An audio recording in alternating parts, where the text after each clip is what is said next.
তো আপনি ভাবলেন কি করে যে হারামের খাদ্য কি আর মসজিদে এসে সিজদা দিয়ে নামাজ কবুল হবে? এটা ভাবলেন কি করে? কখনো না। মৃত্যু পর্যন্ত হারাম খাবেন, কোনোদিন নামাজ কবুল হবে না।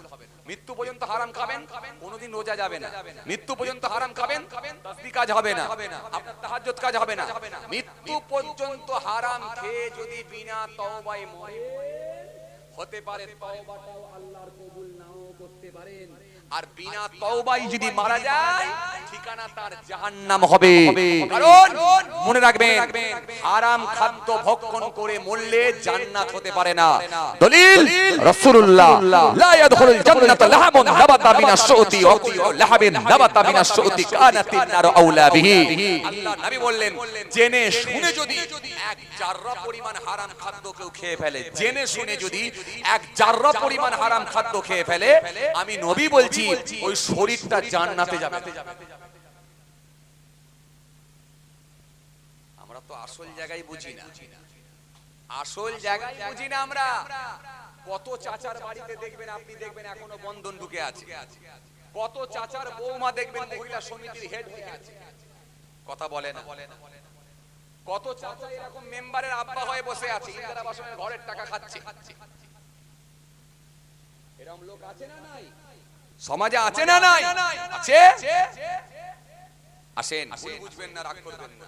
আমি আপনাদের যে কথা বলতে বলতে চলে আসছিলাম, আমার রাসূলুল্লাহর জবানের দোয়া কবুল হয়ে গেল। হযরতে আলী বলেন 40 জন মানুষের খানা খাওয়ার পর সকলেরই কিন্তু ক্ষুধা নিবারণ হয়ে গেল। একটু জোরে বলবেন না? আসেন। এইজন্য হাদিস পাকের মধ্যে এসেছে, যে কথা আপনাদের বুঝাতে বুঝাতে চলে এসেছিলাম এত, যে মুমিন খাবে এক পাকস্থলীতে আর বেঈমান খাবে 7 পাকস্থলীতে। এইজন্য বেঈমানের সঙ্গে মুমিনের তফাৎ থাকে। এইজন্য রাসূলুল্লাহ শিখিয়েছেন। আমি আপনাদের যেটা বুঝাতে বুঝাতে চলে এলাম, যে পুরো বয়সে যারা আমরা দাড়ি ছেড়ে নামাজ পড়া শুরু করেছি, পুরো বয়সে, কিন্তু আমরা আর সেই পুরনো দিনগুলো আর ফিরে পাবো না। পাবো? এখন যদি কেউ বলে 2000 সালে আমি যে অন্যায় করেছি, এই 2000 সালটা আবার যখন পরে পেয়ে যাব, ওই 2000 সালে অন্যায়ের পরিবর্তে এবার আমরা নেকি করে নেব, আর সুযোগ হবে? কথা বলেন না, সুযোগ হবে? 2000 সাল পাবেন? পাবেন না। 2005 সাল পাবেন? পাবেন না। 7 সাল পাবেন? পাবেন না। 10 সাল পাবেন? পাবেন না। 12 সাল পাবেন? পাবেন না। 18 সাল পাবেন? পাবেন না। 20 সাল পাবেন? পাবেন না। 21 সাল পাবেন? পাবেন না। 22 সাল পাবেন? পাবেন না। আল্লাহ হায়াতে রাখলে 24 দেখবেন, 25 দেখবেন, হায়াতে আল্লাহ রাখলে 26 দেখবেন। কিন্তু 2000 সাল আর ফিরে কি করবেন? মনে করুন যে লোকগুলো বয়স হয়ে গেছিল 65 বছরে দাঁড়িয়ে রেখেছে, 62 বছরে নামাজ পড়েছে, এখন তো পুরনো দিনের খাতা সব ফাঁকা। এরা কথা বলে না তো? ঘুম পাচ্ছে আপনাদেরকে? ঘুম পেলে কিন্তু ওয়াজ বুঝতে পারবেন না। এখন আমি আপনাদের যেটা বোঝাতে চাইছিলাম, তাহলে পুরনো দিনের খাতা ফাঁকা তো? খাতা ফাঁকা তো? এখন পুরনো দিনের যদি খাতা ফাঁকা হয়, পুরনো দিনের খাতাগুলো যদি সাদা হয়ে যায়, নাম্বার পাওয়া যাবে? এখন মনে করুন কেউ যদি মনে করে 62 থেকে নামাজ শুরু করলো, 65 তে পড়ে গেল, ক বছরের নামাজ?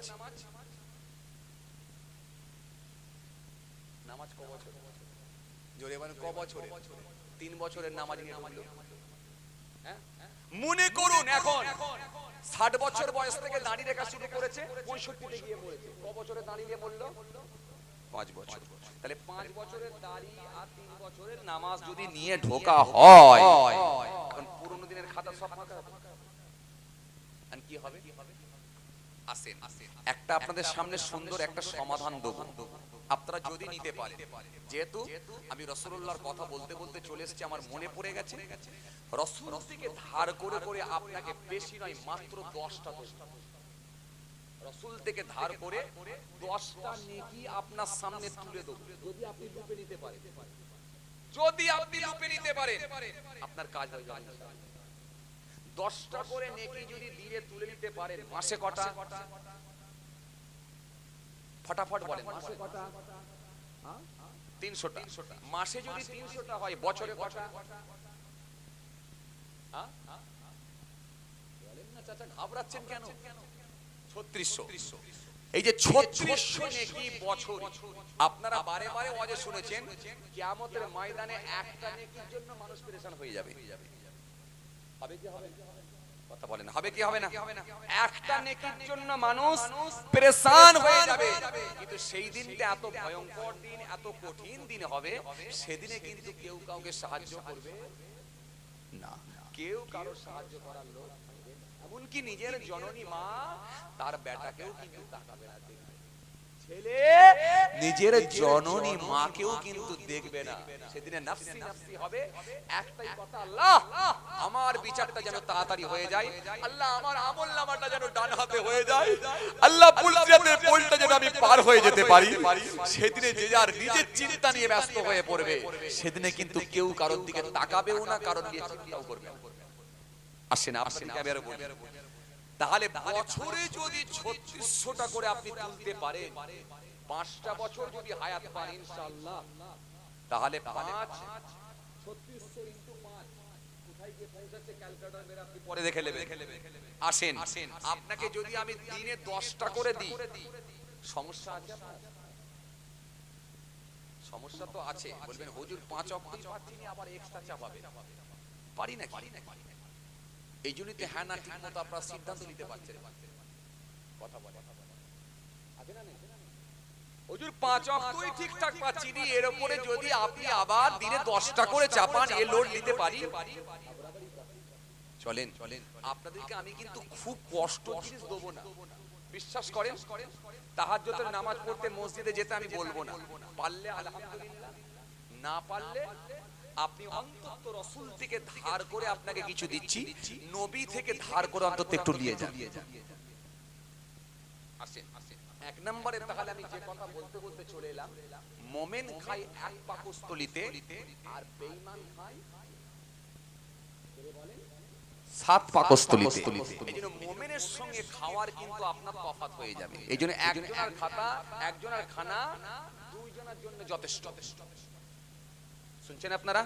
এবার যখন খানা খাবেন, নাম্বার 1, যখন খানা খাওয়া শুরু করবেন, খানা যখন খাবেন, খানার প্রথম অংশ থেকে খাবেন, ডান দিক দিয়ে শুরু করবেন, বিসমিল্লাহ বলে আল্লাহর নাম নিয়ে শুরু করবেন, নাম্বার 1। নাম্বার 2, খানা যখন খাওয়া হয়ে যাবার পরে আপনারা চেটে খাওয়াটাও শুরু। নাম্বার 3, শেষে একটা দোয়া পড়বেন, কি আলহামদুলিল্লাহিল্লাযী আত'আমানা ওয়া সাকানা ওয়া জা'আলানা মিনাল মুসলিমিন। সমস্ত প্রশংসা সে আল্লাহ তাআলার জন্য, যিনি আমাদেরকে খাইয়েছেন, পান করিয়েছেন এবং মুসলমানের অন্তর্ভুক্ত করেছেন। একটু জোরে হবে না? এই দোয়াটা পড়াও কিন্তু সুন্নাত। এবারে আপনাকে যদি বলি বিসমিল্লাহ বলে খান, এটা কি খুব চাপ দিলাম বলে মনে হচ্ছে? এটা হ্যাঁ না বলতে হবে তাড়াতাড়ি। খুব চাপ দিলাম বলে মনে হচ্ছে? খুব চাপ নয়। এবারে আপনাকে যদি বলি যে পরিমাণ খানা আপনি খেতে পারবেন সেই পরিমাণ নেবেন, নষ্ট করবেন। যে পরিমাণ খেতে পারবেন সেই পরিমাণে নেবেন। এবারে কি ডান দিক দিয়ে শুরু করবেন, প্রথম অংশ থেকে শুরু করবেন। কেন? খাওয়ার একটা তরিকা আছে। রাসূলুল্লাহর একজন বিখ্যাত সাহাবী ছিলেন, যার নাম হলো হযরত আনাস রাদিয়াল্লাহু তাআলা। 10 বছর যিনি নবীর খেদমতে ছিলেন, 10 বছর নবীর খেদমতে ছিলেন হযরত আনাস। এই হযরত আনাস রাদিয়াল্লাহু তাআলা তিনি একদিন খানা খাচ্ছেন, আল্লাহর নবী বসে আছেন, খানা খাচ্ছেন। খানা যখন খাচ্ছেন তো খানার একবার ডান দিক দিয়ে, একবার বাঁ দিক দিয়ে, একবার উপর দিক দিয়ে, একবার নিচে দিক দিয়ে, এই ইচ্ছা মতো খাচ্ছেন। আল্লাহ নাইব আনাস, খাওয়ারও কিন্তু একটা তরিকা আছে, একটা সিস্টেম আছে। আনাস খানা যখন খাবে আল্লাহর নাম নিয়ে খাবে, প্রথম অংশ থেকে খাবে, ডান দিক দিয়ে শুরু করবে, এগুলো সুন্নাত হবে। আর খানা খাওয়া হয়ে গেলে চেটে খাওয়াটাও তোমাদের জন্য সুন্নাত হবে। আর যখন খাওয়া হয়ে যাবে একটা দোয়া আছে, ওই দোয়াটা পড়াও তোমাদের জন্য সুন্নাত হবে। জোরে বলতে হবে, আরো জোরে।